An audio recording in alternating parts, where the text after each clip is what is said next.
بسم اللہ الرحمن الرحیم۔ السلام علیکم ناظرین کرام، اپنی ویڈیو کا آغاز کرنے سے پہلے ایک اصولی بات کا سمجھنا ضروری ہے، اور وہ یہ کہ میں سابقہ یعنی گزشتہ قوموں کی تاریخ کے دو طرح کے ماخذ ہیں، ایک قرآن و سنت اور دوسرے یہود و نصارہ یا دیگر ذرائع سے منقول تاریخ۔ قرآن کریم اور صحیح احادیث میں جو تفصیلات آئی ہیں ان پر یقین تو ضروری ہے، کیونکہ تواتر اور صحیح سند کی وجہ سے وہ معتبر قرار پاتی ہیں، لیکن اس کے علاوہ بہت سی تفصیلات جن کا سراغ ہمیں یہود و نصارہ کے محرف علوم یا تاریخ کی کتابوں کے علاوہ کہیں سے نہیں ملتا، اور وہ قرآن و سنت کے صریح خلاف بھی نہیں، یعنی ان کی نہ ہم تصدیق کر سکتے ہیں اور نہ ہی تردید۔ بہرحال ہم نے حضرت انبیاء کرام کے واقعات کو مرتب کرتے ہوئے دونوں ہی قسم کے ماخذ سے مدد لی ہے، لیکن کوشش رہے گی کہ جو بات جس ماخذ سے لی جائے اس کا حوالہ ضرور دیا جائے۔ تو چلیے اپنی ویڈیو کا آغاز کرتے ہیں حضرت آدم علیہ السلام کی پیدائش سے۔ ناظرین کرام، ہزاروں سال پہلے کی بات ہے کہ دنیا میں جنات کی حکومت تھی، یہاں خون ریزی تھی، دنگا فساد تھا، نافرمانی اور کفر و شرک کا غلبہ تھا، نیکی بہت کم یا نہ ہونے کے برابر تھی، بدی بہت زیادہ تھی۔ خالق کائنات نے جنات سے دنیا کی حکومت لے کر ایک دوسری مخلوق کو دینا چاہی تاکہ جنات کا غرور خاک میں ملے۔ لہٰذا اللہ تعالیٰ نے فرشتوں کو اطلاع دی کہ میں زمین پر اپنا خلیفہ بنانا چاہتا ہوں جو اختیار و ارادے کا مالک ہوگا اور میری زمین پر جس قسم کا تصرف کرنا چاہے گا کر سکے گا، اور اپنی ضروریات کے لیے اپنی مرضی کے مطابق کام لے سکے گا، گویا وہ میری قدرت اور میرے تصرف و اختیار کا مظہر ہوگا۔ فرشتوں نے جب یہ سنا تو حیرت میں رہ گئے اور اللہ کے حضور بطور سوال عرض کیا کہ اے خدائے بے نیاز، کیا آپ ایسے کو پیدا کرنا چاہتے ہیں جو زمین کو فساد اور خونریزی سے بھر دے؟ یعنی فرشتوں نے اس نئی مخلوق کو جنات پر قیاس کیا اور وہ یہ سمجھے کہ نئی مخلوق بھی جنات کی طرح بے حد سرکش اور نافرمان ہوگی۔ وہ بولے کہ ہم جماعت ملائکہ آپ کی تسبیح و تحلیل کے لیے کافی ہیں۔ تو اس پر اللہ تبارک و تعالی نے جواب دیا کہ آدم کے پیدا کرنے میں جو حکمتیں ہیں تم ان سے واقف نہیں بلکہ ہم ہی خوب جانتے ہیں۔ یہاں یہ بات قابل ذکر ہے کہ انسانوں میں بھی نافرمانی اور ظلم کا مادہ ہے، لیکن یاد رہے کہ وہ جنات کے مقابلے میں کم ہے، یا یوں سمجھنا چاہیے کہ انسان ایک ایسی مخلوق ہے جو فرشتوں اور جنات کے بیچ معتدل مخلوق ہے۔ اللہ تعالیٰ نے آدم علیہ السلام کو مٹی سے پیدا کیا اور ان کا خمیر تیار ہونے سے قبل فرشتوں کو اطلاع دی کہ اے ملائکہ، میں زمین میں اپنا ایک خلیفہ بنانے والا ہوں۔ آدم علیہ السلام کا خمیر مٹی سے گوندا گیا اور ایسی مٹی سے گوندا گیا جو نت نئی تبدیلی قبول کرنے والی تھی۔ جب یہ مٹی پختہ ٹھیکری کی طرح آواز دینے اور کھنکھنانے لگی تو اللہ تعالیٰ نے اس جسد خاکی میں روح پھونکی۔ ابھی روح ناک کے نتھنوں سے داخل ہو کر دماغ تک پہنچی ہی تھی کہ آدم علیہ السلام کو چھینک آئی۔ اس وقت آدم کو اللہ پاک کی طرف سے الہام ہوا کہ اس چھینک کے جواب میں الحمدللہ کہو۔ آدم نے چھینک لیتے ہی الحمدللہ کہا، جس کے جواب میں عرش معلیٰ سے یرحمک اللہ یعنی اللہ تجھ پر رحم کرے گا جواب آیا۔ پھر رفتہ رفتہ روح آدم حضرت آدم علیہ السلام کے تمام جسد خاکی میں سرایت کر گئی۔ یوں وہ مٹی کا پتلا یکایک گوشت پوشت ہڈی پٹھے کا زندہ انسان بن گیا، اور ارادہ، شعور، حس، عقل اور وجدانی جذبات و کیفیات کا حامل نظر آنے لگا۔ اور اللہ تعالیٰ فرماتے ہیں کہ آدم کو ہم نے سارے نام سکھائے۔ پھر اللہ تبارک تعالیٰ نے فرمایا، اے ملائکہ، ان چیزوں کے نام بتاؤ۔ فرشتوں کو ابھی تک خبر نہ تھی کہ ان چیزوں کے کیا کیا نام ہیں۔ کائنات کی تمام اشیاء فرشتوں کے سامنے پیش ہیں اور ان کے نام ان معصوموں سے دریافت ہو رہے ہیں۔ یہ کیوں؟ یہ صرف آدم علیہ السلام کا اعزاز بڑھانے کے لیے۔ چنانچہ اس عظیم سوال پر سارے فرشتے عاجز ہوئے اور سب نے انکساری سے عرض کیا، اے پاک پروردگار، تیری ذات خوب واقف ہے کہ ہم ان چیزوں کے نام نہیں جانتے، ہم تو بس وہی علم جانتے ہیں جو تو نے ہمیں عطا کر رکھا ہے، یعنی ذکر خدا اور تسبیح الہی، اور فی الحقیقت تو ہی سب چیزوں کا جاننے والا اور بڑا حکمت والا ہے۔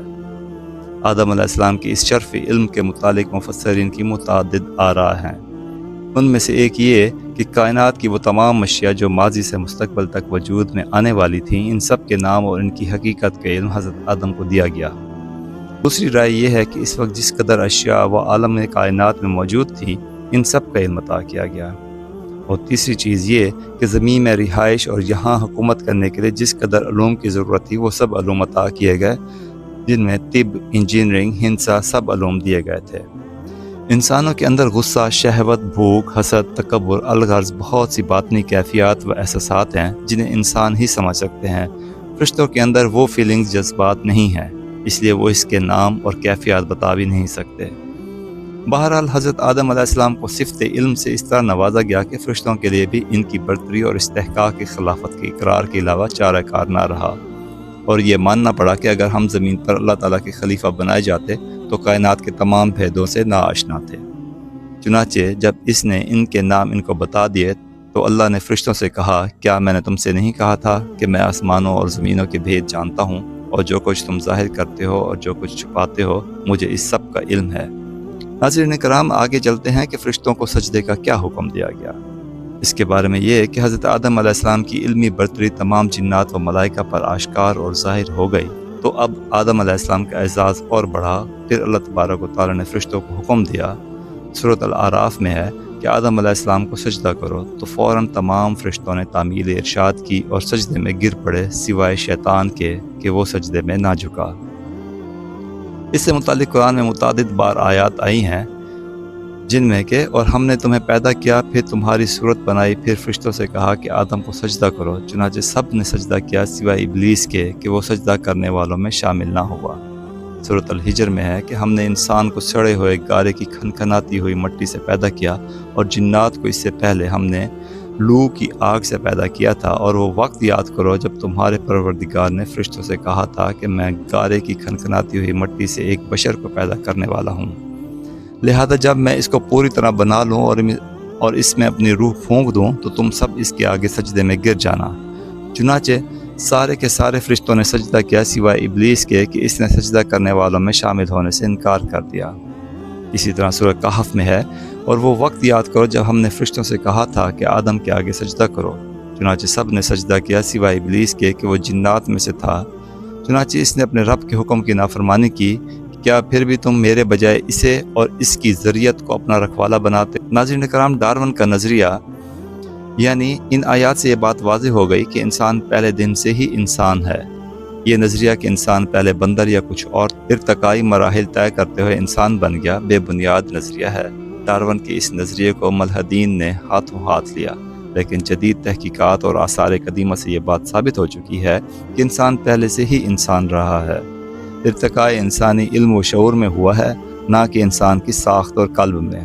ناظرین اکرام، یہاں چلتے ہوئے ہم آپ کو تھوڑا سا ابلیس کا تعارف کرواتے چلیں۔ اللہ تعالیٰ نے انسانوں سے ہزاروں سال پہلے ایک مخلوق آگ سے پیدا کی جسے جنات کہتے ہیں۔ جنات کی قوم میں ایک بزرگ تھا جس کا نام عزازیل تھا۔ کہا جاتا ہے کہ عزازیل ہی جنات کا جد امجد ہے، جس طرح آدم علیہ السلام انسانوں کے جد امجد ہیں۔ عزازیل بہت عبادت گزار اور اللہ کا نہایت فرمانبردار جن تھا۔ وہ جنات میں نور کے منبر پر بیٹھ کر فرشتوں کو درس دیا کرتا تھا، اور بڑے بڑے فرشتے اس کے شاگرد ہوا کرتے تھے۔ جب عزازیل کی دانائی اور عبادت زمین و آسمان میں اچھی طرح آشکار ہو گئی تو عزازیل کو یقین ہو گیا کہ میں حقیقت میں کوئی اعلیٰ اعزاز کے قابل ہوں، اور اللہ تعالیٰ کے فرشتوں میں نہ کوئی مجھ سے زیادہ عالم ہے اور نہ کوئی مجھ سے زیادہ زاہد، اور اگر ہیں بھی تو میں ان کا سردار ہوں۔ لہذا عزازیل کو خود پر غرور ہو چلا تھا۔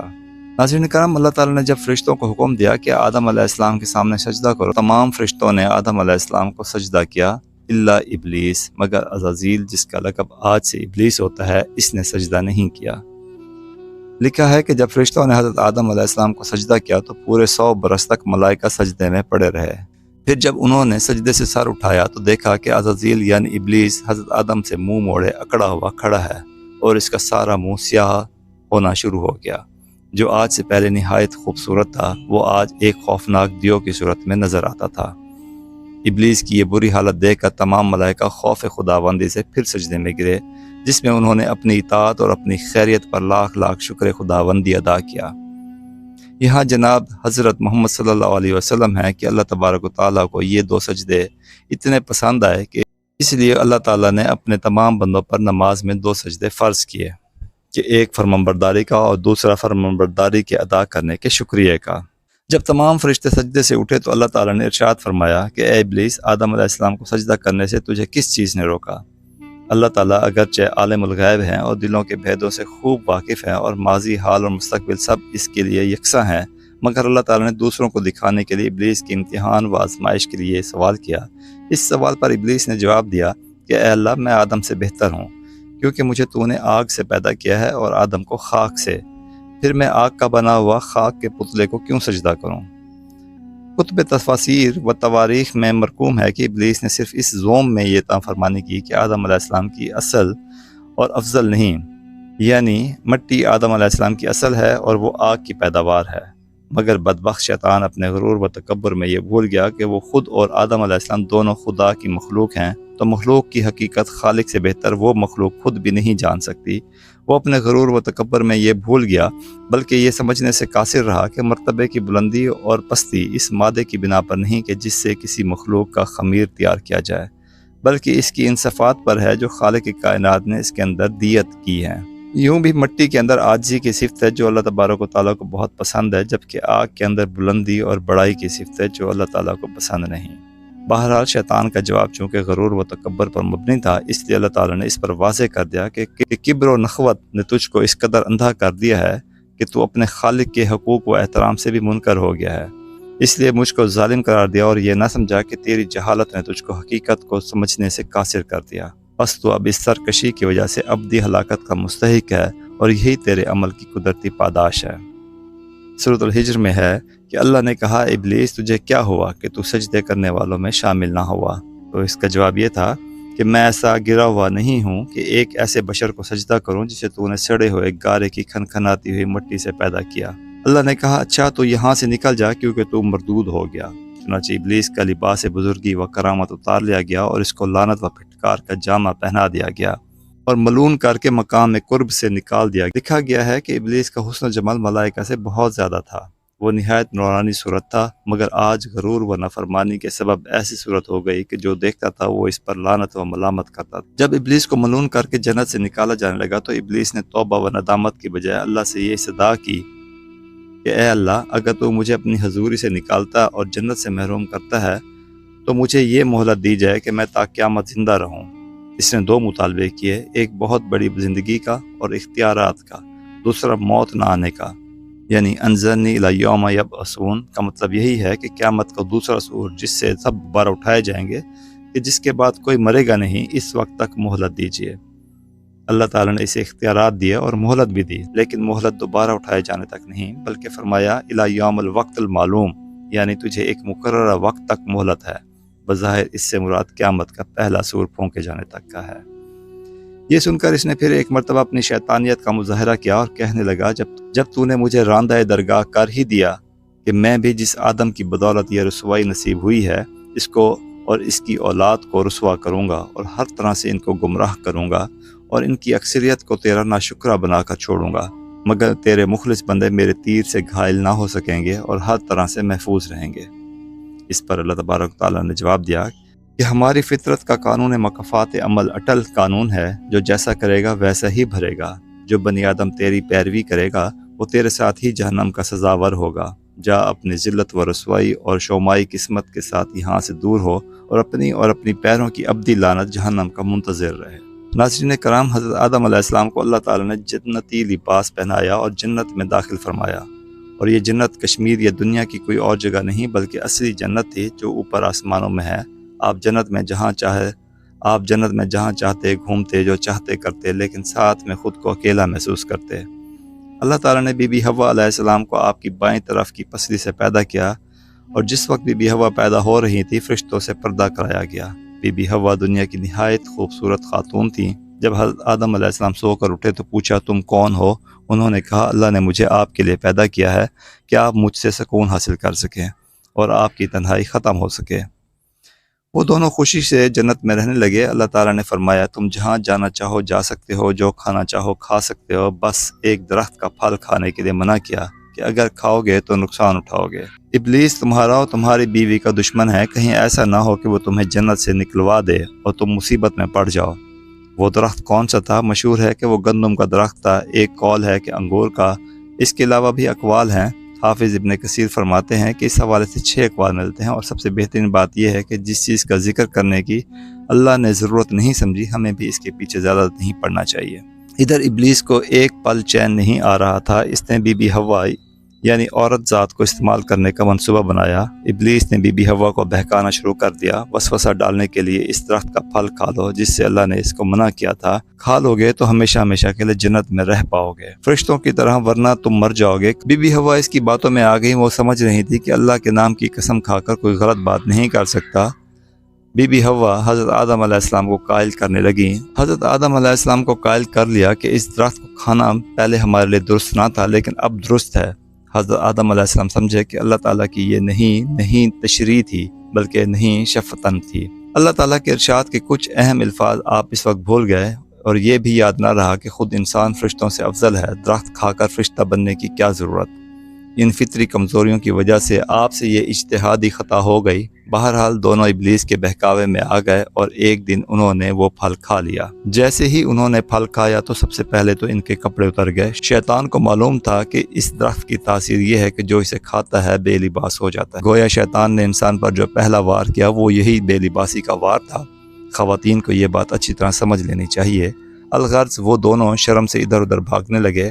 انہیں احساس ہو گیا کہ ہم سے اللہ کی نافرمانی ہو گئی ہے، لیکن ظاہر ہے حضرت آدم علیہ السلام کی یہ اجتہادی خطا تھی، نافرمانی کا تصور تک ان کے دل میں نہ تھا۔ پھر اللہ تعالیٰ نے ان کو آواز دی اور کہا، کیا میں نے تمہیں منع نہیں کیا تھا کہ اس درخت کے قریب نہ جانا؟ کیا میں نے تمہیں بتایا نہ تھا کہ شیطان تمہارا کھلا دشمن ہے؟ اب اللہ تعالیٰ نے انہیں جنت سے اتارنے کا حکم دیا اور فیصلہ فرمایا کہ تم انسان اور شریر جنات زمین پر بھیجے جا رہے ہو، تم زمین میں ایک دوسرے کے دشمن ہوگے، قیامت تک تم ایک دوسرے کے خلاف رہو گے۔ اس دوران جو میرے بھیجے ہوئے پیغمبروں کی اطاعت کرے گا وہ کامیاب ہوگا اور جو شیطان کے راستے پر چلے گا وہ جہنم میں جائے گا۔ تمہیں ایک وقت تک دنیا میں رہنا ہوگا، فائدے اٹھانے ہوں گے، تم یہی زندگی بسر کرو گے اور یہیں مرو گے اور یہیں سے دوبارہ اٹھائے جاؤ گے۔ یہ بھی کہا جاتا ہے کہ حضرت آدم و حوا دونوں کو الگ الگ مقامات پر اتارا گیا۔ حضرت آدم علیہ السلام کو کوہ ہند میں اور حوا علیہ السلام کو جرہ میں۔ دونوں بہت شرمندہ تھے، انہوں نے اپنی غلطی پر توبہ کرنا چاہی لیکن الفاظ سمجھ نہیں آ رہے تھے۔ اللہ نے انہیں یہ کلمات سکھائے کہ ربنا ظلمنا انفسنا وان لم تغفر لنا وترحمنا لنکونن من الخاسرین۔ اے ہمارے پروردگار، ہم نے اپنی جانوں پر ظلم کر گزرے اور اگر آپ نے ہمیں معاف نہ فرمایا اور ہم پر رحم نہ کیا تو یقیناً ہم نامراد لوگوں میں شامل ہو جائیں گے۔ جب انہوں نے یہ کلمات کہے تو اللہ تعالیٰ نے انہیں معاف کر دیا اور وہ عرفات کے میدان میں ایک دوسرے کو تلاش کرنے میں کامیاب ہو گئے۔ یہیں سے دنیا میں انسانیت کا دور کا آغاز ہوا۔ حضرت حوا علیہ السلام نے 20 بار ولادت کی تکلیف اٹھائی، ہر بار جڑواں بچے پیدا ہوتے تھے، ایک لڑکا اور ایک لڑکی، اور جو ایک ساتھ پیدا ہوتے تھے وہ سگے بہن بھائیوں کی طرح ہوتے تھے، ان کی شادی نہیں ہو سکتی تھی، اور جو الگ الگ پیدا ہوتے تھے ان کی شادی ہو سکتی تھی۔ انسانی آبادی کے لیے اس وقت اللہ تعالیٰ نے یہی حکم بطور شریعت نازل فرمایا تھا۔ اس طرح بی بی حوا نے کل 40 بچوں کو جنم دیا۔ حضرت آدم علیہ السلام نبی ہیں لیکن تشریع نبی نہیں، بلکہ ان نبیوں میں سے ہیں جو دنیا کی شروعات میں تعلیم انسان کے لیے بھیجے گئے تھے۔ حضرت آدم علیہ السلام نے اپنی اولاد کو وہ سب سکھائے جو اللہ تعالیٰ نے انہیں سکھایا ہے۔ سب ایک اللہ کی عبادت کرتے، کھیتی باڑی کرتے اور جانوروں کو پالتے۔ اس پر اللہ تبارک و تعالیٰ نے قرآن میں فرمایا، اے لوگو اپنے رب سے ڈرو جس نے تم کو ایک ہی جان سے پیدا کیا۔ حضرت آدم علیہ السلام کے بیٹوں میں سے 2 بیٹے قابیل اور حابیل بھی ہوئے۔ قابیل کے ساتھ جو بیٹی پیدا ہوئی تھی وہ خوبصورت تھی، جبکہ حابیل کے ساتھ جو بیٹی پیدا ہوئی تھی وہ خوبصورت نہ تھی۔ قابیل نے حضرت آدم علیہ السلام سے کہا کہ وہ اپنی جڑواں بہن سے شادی کرے گا۔ حضرت آدم علیہ السلام نے اپنی شریعت کے مطابق منع کر دیا کیونکہ اللہ نے اس کی اجازت نہیں دی تھی۔ قابیل اپنے برتاؤ میں بھی سخت تھا، وہ کھیتی باڑی کرتا تھا۔ آج بھی کھیتی باڑی کرنے والوں کے مزاج قدرے سخت ہوتے ہیں، جبکہ حابیل بہت نرم مزاج تھا، وہ بکریاں چراتا تھا۔ بکری عاجز جانور ہے، اس کے ساتھ رہنے سے انسان کے اندر عاجزی پیدا ہوتی ہے، اسی وجہ سے ہر نبی نے بکریاں چرائیں۔ بہرحال قابیل اڑ گیا۔ حضرت آدم نے اشارتاً خداوندی سے فیصلہ فرمایا کہ تم دونوں اپنی قربانی اللہ کے سامنے پیش کرو، جس کی قربانی اللہ تبارک و تعالیٰ نے قبول کر لی وہ اپنے موقف میں صحیح ہوگا۔ اس زمانے میں جب اللہ کے لیے قربانی کی جاتی تھی تو آسمان سے ایک آگ آتی، جس کی قربانی وہ آگ کھا لیتی، اس کی قربانی قبول ہو جاتی۔ حابیل نیک اور مخلص انسان تھا، انہوں نے اپنے گلے کی سب سے اچھے جانور کو قربانی کے لیے پیش کیا، جبکہ قابیل نے سب سے گھٹیا پھل نذرانے میں دیے۔ آگ آئی اور حابیل کی قربانی کو کھا لیا۔ حابیل کی جیت ہوئی اور قابیل کو شکست۔ فیصلہ ہو گیا کہ حابیل متقی اور نیک انسان ہے اور وہ اپنے موقف میں درست ہے۔ قابیل کو حسد ہونے لگا، بجائے نیکی اور تقوی کا راستہ اختیار کرنے کے وہ شیطان کے جال میں پھنستا چلا گیا۔ اسے حابیل پر بہت غصہ آنے لگا، اس نے ٹھان لی کہ وہ حابیل کو قتل کر کے رہے گا۔ ایک دن موقع پا کر اس نے حابیل سے کہا کہ میں تمہیں ختم کر دوں گا۔ حابیل نے کہا میں تم پر ہاتھ نہیں اٹھاؤں گا، میں مظلوم بننا پسند کروں گا، ظالم بننا نہیں۔ قابیل نے حابیل کے سر پر بڑا سا پتھر مارا جو ان کی موت کا سبب بنا۔ دھرتی پر یہ پہلا انسانی قتل تھا اور پہلی موت بھی۔ قابیل نے قتل کا جرم کر لیا، لیکن اس کو سمجھ نہیں آ رہی تھی کہ حابیل کی لاش کا کیا کرے، کیونکہ ابھی تک کسی کی موت نہیں ہوئی تھی۔ وہ اسی شش و پنج میں تھا کہ اللہ تعالیٰ نے ایک کوے کے ذریعے سے مردہ دفنانے کا طریقہ سمجھایا۔ ایک کوہ اپنے ساتھی کو زمین میں گڑھا کھود کر دفنا رہا تھا۔ قابیل بہت شرمندہ ہوا۔ اس نے دل ہی دل میں سوچا کہ میں تو کوے سے بھی گیا گزرا ہوں، کوہ تدفین کا طریقہ جانتا ہے اور میں نہیں جانتا۔ خیر، قابیل نے گڑھا کھودا اور حابیل کو دفنا دیا۔ اس کے بعد قابیل جس سے شادی کرنا چاہتا تھا اسے لے کر حضرت آدم سے بہت دور نکل گیا، اور حضرت آدم علیہ السلام کے ساتھ جتنے لوگ تھے ان میں سے جو شیطان کے بہکاوے میں آتے گئے وہ قابیل سے ملتے گئے۔ حضرت آدم علیہ السلام کو جب حابیل کے قتل کے بارے میں پتہ چلا تو آپ کو بہت صدمہ ہوا۔ حضرت آدم علیہ السلام کی اصل عمر 1000 برس تھی۔ اپنی عمر کے 40 سال آپ نے حضرت داؤد علیہ السلام کو دینے کا کہا تھا، اس لیے آپ کا انتقال 960 برس کی عمر میں ہونے والا تھا۔ جب حضرت آدم علیہ السلام 960 سال کے ہو گئے تو بچوں سے کہا کہ مجھے جنت کے پھل کھانے کی خواہش ہو رہی ہے۔ سارے بچے ادھر ادھر پھیل گئے پھل ڈھونڈنے کے لیے۔ راستے میں ان کو موت کا فرشتہ ملا جو انسانی شکل میں تھا۔ انہوں نے کہا کہ واپس جاؤ، حضرت آدم کی موت کا وقت قریب ہے۔ فرشتوں نے حضرت آدم علیہ السلام کی روح قبض کی، غسل دیا، خوشبو لگائی اور دفنا دیا۔ آپ کی موت کے بعد حضرت شیش علیہ السلام کے سر پر نبوت و خلافت کا تاج سجایا گیا۔ حضرت آدم علیہ السلام کی وفات کے 1 سال بعد حضرت حوا کا بھی انتقال ہو گیا۔ تبری اور ابن الاسیر کی روایت کے مطابق اللہ تعالیٰ نے حضرت آدم کو کعبہ بنانے کا حکم دیا اور حضرت جبرائیل نے انہیں مناسک ادا کرنے کے طریقے بتائے۔ بقول یعقوبی جبل ابو قیس کے دامن میں مغارات الکنور خزانوں کے غار میں آپ کی تدفین ہوئی، اور بعض مورخین کے بقول آپ کی قبر مبارک سعودی عرب میں مسجد خیف کے صحن میں ہے۔ بعض مورخین کے بقول آپ کی قبر مبارک سعودی عرب کے مسجد خیف کے اندر واقع ہے، اور بعض مورخین کے بقول آپ کی قبر مبارک سری لنکا میں اترنے کے مقام پر ہی واقع ہے، جبکہ بعض مورخین کے بقول آپ کی قبر مبارک عراق میں واقع ہے۔ واللہ اعلم بالصواب۔